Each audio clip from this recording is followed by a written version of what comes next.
today's cup of coffee, I have definitely a what the fuck file. It's been what the fuck for days now, and from what I understand, it shows no signs of slowing down. And I have this article on two different news sources. One of them is from Daily Mail, and then the other one is from Mirror. And this is going to make y'all hurt. Eventually, this is going to make y'all hurt. And I'm going to do the best that I can with these names because this is a story that comes from India. So the mispronunciation is not intentional. And this is by Perkin, Amalaraj, and was June the 20th of 2024. Police in India are investigating an incident that saw a horrified man wake up in hospital to find that he was tricked into a sex change operation as part of a bizarre land grab attempt. Let that sink in just for a second. It says the 20-year-old man from Sanjog village in the northern state of Uttar Pradesh, known only as Mujahid, accused another man, Perkin, of misleading him into believing that he had an urgent medical issue that needed to be solved. Okay, how does somebody else convince you that you have an urgent medical condition that you're not aware of? And it says after going to a medical college, he was put under the knife by a team of trained doctors on June the 3rd. Following the surgery, Mujahid woke up to find that surgeons had removed his genitals. Now, over here, that's not an uncommon thing anymore. But I think that in India, that's still a rather rare thing to have happened.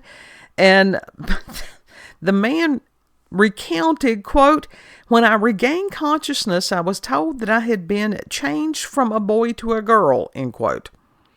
The afflicted man alleged that the incident was the culmination of a 2-year campaign of threats and harassment by Perkin, but the extent of the relationship is still unknown. And Perkin allegedly told Mujahid, I know I've called him 3 different things already, it'll get worse as it goes on, that he would now live with him as he would be ostracized by friends and family. And he also allegedly threatened to shoot Mujahid's father and seize his share of the family land.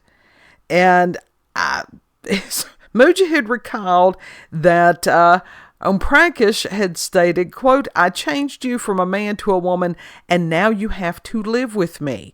I have prepared a lawyer and prepared a court marriage for you. Now I will shoot your father, and the land of your share will be named after me, and then I will sell it and go to Lucknow," end quote. But instead of being cast out by his local community, workers from a local farmers union set up a protest at the medical college calling for immediate legal and criminal action against Perkin and the involved doctors. Local cops have since arrested Perkin and are said to be investigating the involved doctors. Mujahid's family are also suing, claiming that his life has been severely affected by the horrific incident. Well, yeah, that has a tendency to do that.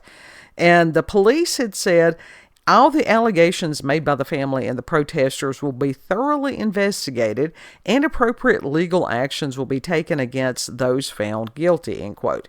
And then that was, like I said, what came from the Daily Mail.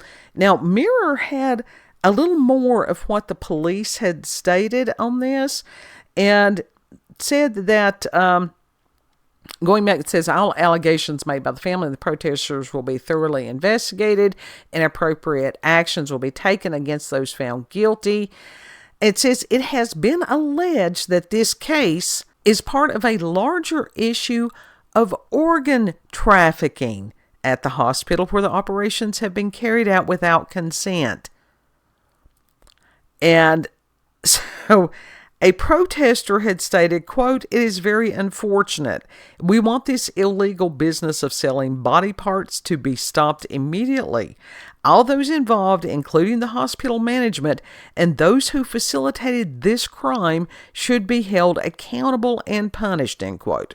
So there's fuckery afoot here on multiple levels. And it's like, okay, did they sell dudes junk on the black market? Is that a thing now? And see, I can talk this since the youngest kid is not here with me. Is there a market for that? I'm trying to be tactful and it's straining me. Can those be... well, I guess with the John Bobbitt thing, I guess things can be reattached. But if it's someone else's, I don't know how any of that works.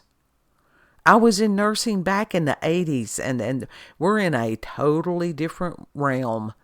Totally, completely. And it's just like, are they cutting other people's parts off and selling them? I understand like kidneys and different things like that, but other things, maybe there is a market for that. I don't even want to think about it. And yes, I know I don't talk as long when kid's not here. And he may be gone another day. And if it is, it is. He's got to do what he's got to do. So if you've had experiences with the paranormal, supernatural, encounters with UFOs, aliens, cryptids, tinfoil hats, idiots amongst us, what the fuck files? I don't, if you know about this, is they some kind of black market for this type of stuff that I don't even want to know. You keep that to yourself. You go over there with that deep web and 4chan stuff. You can send us an email, cupofcoffeewithscream@gmail.com, and I will put a link to both of the articles in the description box. It's kind of, yeah, welcome to the dawning of the age of Aquarius. Not quite what they told us in the 60s, is it? Like, share, comment, subscribe. You can find us on BitChute and Rumble in addition to YouTube and over there on X. And it's Warlanda, COCWS, which is just the abbreviation for Cup of Coffee with Scream. And just some good people over there. Some good people. You just sort of have to be, a little bit discerning.